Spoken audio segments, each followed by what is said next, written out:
Isang mapagpalang araw po sa ating lahat. Ako po si Sarina Espaloma at yung lahat pong aking natunan para sa daily devotion na pinamagatang tatlong katotohanan tungkol sa hell.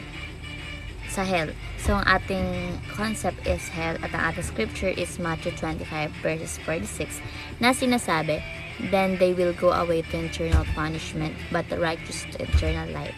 So, ang meaning pala ng hell is the place of eternal conscious punishment for the weak.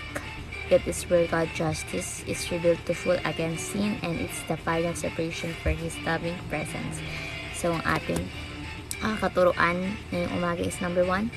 Hell is the expression of God's perfect justice. So, ang impyerno raw po ay tanda ng makatarungan at banal ng parusa ng Panginoon Diyos. Diba, ang kasalanan natin dito sa lupa ay hindi pinapalampasin ng Panginoon Diyos kahit maliit yan. May kaparusahan ito. So, hell is the expression of God's perfect justice. Number 2, hell is real and eternal, prepared for the devil. So, totoo at walang katapusan na impyerno. Ito inihanda para kay Satan at sa masasama. So, itong hell is hindi siya katang-isip. Siya ay mismong binanggit ni Jesus.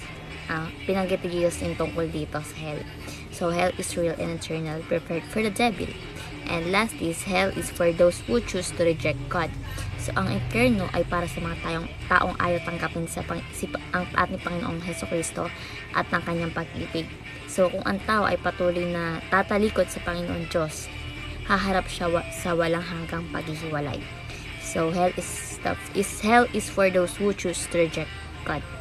So, bilang application po, number 1, have great compassion for the lost. So, maawa tayo sa mga hindi pa nakakilala sa Panginoon Diyos.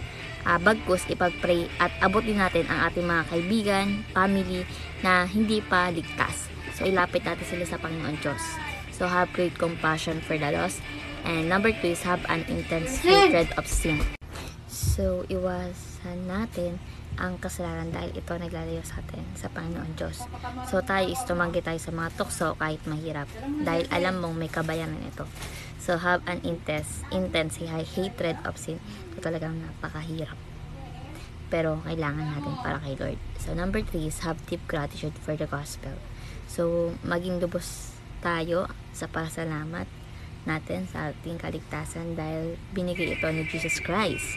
So, tayo araw-araw, ipagpasalamat mo na hindi mo kailangan mapunta sa impyerno dahil kay Kristo. So, have deep gratitude for the gospel. So, ayun namin ako pala sa daily devotion na matulang kayo, ma-share sa iba siya mga updates sa ating buhay. Thank you sa pakikinig at kapes po sa ating buhay.